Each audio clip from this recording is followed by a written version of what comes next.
Explainer. If you've been following the 2026 FIFA World Cup, you know that tournament football is entirely unpredictable, right? But what happened in the round of 32 clash between Germany and Paraguay defied all logic, all historical precedent, and absolutely all statistical probability. Today, we're setting the stage to unpack what is officially the most unbelievable result of the tournament. We're going to look at the tactics, the numbers, and the raw human drama that led to a monumental South American triumph over a European giant. Okay, let's dive into this. This right here is the core mystery of the match. It's the question that literally every football analyst on the planet has been trying to answer since the final whistle blew in Boston. In modern football, the team that controls the ball usually controls the game. So how on earth does a squad survive a 120-minute onslaught, practically starved of the ball, and still manage to send a four-time World Cup champion packing? Well, the answer to that mystery culminated in this staggering number, 4-3. That is the penalty shootout score that officially shattered Germany's pristine World Cup penalty history. After a grueling 1-1 draw in normal and extra time, the whole shebang was decided from the spot, and it was Paraguay who held their nerve. So here's our agenda for today. We're going to cover the ultimate knockout shock, the statistical David and Goliath, the defensive masterclass, VAR drama and shootout heartbreak, the goalkeeping hero, and finally, the historical fallout. Let's get right into it. Section 2, a statistical David and Goliath. We're going to transition first to the raw data, because the numbers from this match hint at a game that completely defied all conventional logic. When you look at the match summary, it honestly reads like a training ground exercise of attack versus defense. Now, what's really interesting about this slide is the sheer disparity. I mean, look at these metrics. On the left side, Julian Nagelsmann's Germany completed a massive 834 passes, holding 65.5% of the possession and firing off 21 attempts at goal. On the right, Gustavo Alfaro's Paraguay managed a mere 264 passes and 23.7% possession, with only 7 attempts. Paraguay spent roughly 10% of the match simply in contention for the ball. Frankly, you kind of have to wonder if the Paraguayan forwards needed binoculars just to track it for the rest of the game. Germany circulated the ball endlessly, probing for a weakness. Yet, Paraguay survived. They absorbed a statistical tsunami and just stayed afloat. Section 3, the defensive masterclass. This brings us away from the statistical mismatch and into the deliberate, highly disciplined tactical strategy deployed by Paraguay. Because they didn't just get lucky here. This was a calculated, grueling effort. This match was just a fascinating clash of tactical mindsets. On one side, you had Julian Nagelsmann deploying a heavy, expansive attack, throwing absolutely everything at them, including bringing on all his attacking substitutes like Jamal Musiala and Denis Unda to try and break the deadlock and avoid penalties. On the flip side, Gustavo Alfaro set his Paraguayan side up in a rigid, incredibly disciplined 4-4-2 formation. Their entire game plan was built around staying compact, closing passing lanes, and basically frustrating the European attackers. Paraguay's out-of-possession data brilliantly illustrates exactly how they achieved this. A massive 50% of their time defending was spent in a low block.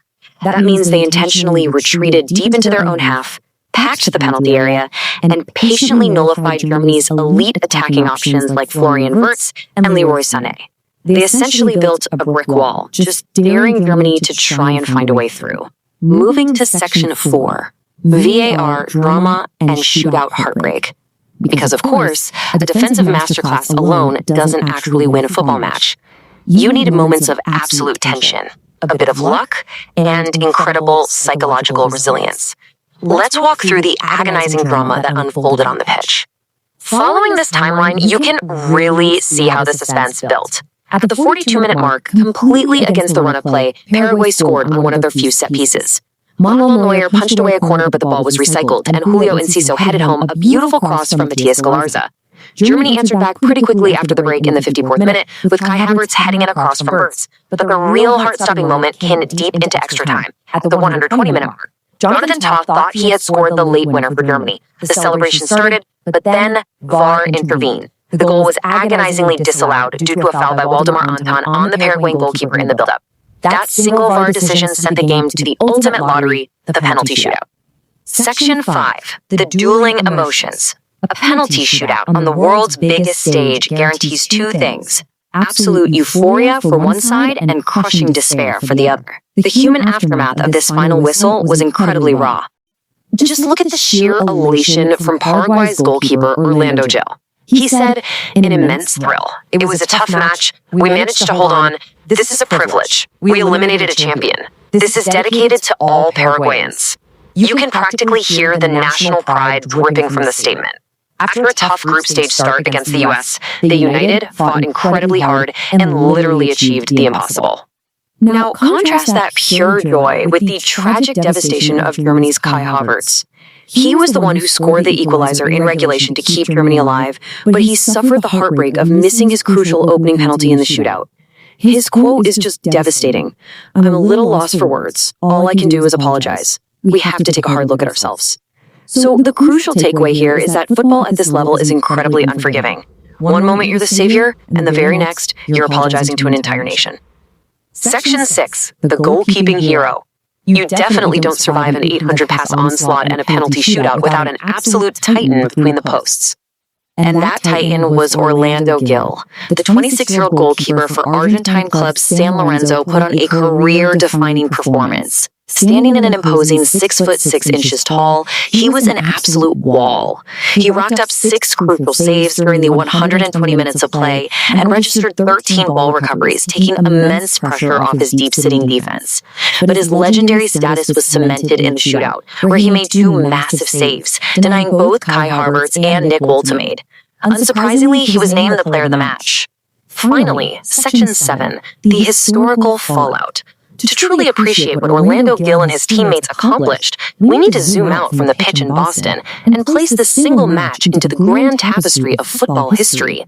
According to a ranking published by Al Jazeera shortly after the match, this result isn't just a surprise, it's officially the absolute #1 knockout shock in World Cup history. It dethroned Bulgaria's famous 1994 upset over Germany, South Korea's golden goal win over Italy in 2002, the infamous 7-1 thrashing of Brazil by Germany in 2014, and Morocco's stunning victory over Portugal in 2022. This game is now the undisputed gold standard for World Cup boilovers. And a major reason it takes that #1 spot? The streak is broken. Until today, the German national team was literally an absolute machine from the penalty spot. They had won 4 out of 4 of their previous World Cup penalty shootouts. In fact, they hadn't lost a shootout at a major tournament since the 1976 European Championship final. Paraguay didn't just beat a great team, they shattered a 50-year aura of German invincibility from the penalty spot.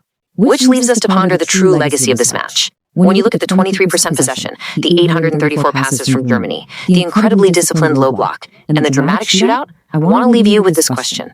Is this the greatest defensive masterclass in modern World Cup history? A triumph of grit and organization? Or, given the sheer volume of possession and chances, is it the most catastrophic attacking failure by a modern footballing giant? Take a look at the stats we've walked through today, weigh the evidence, and decide for yourself. Thanks for joining me on this explainer, and keep questioning the numbers.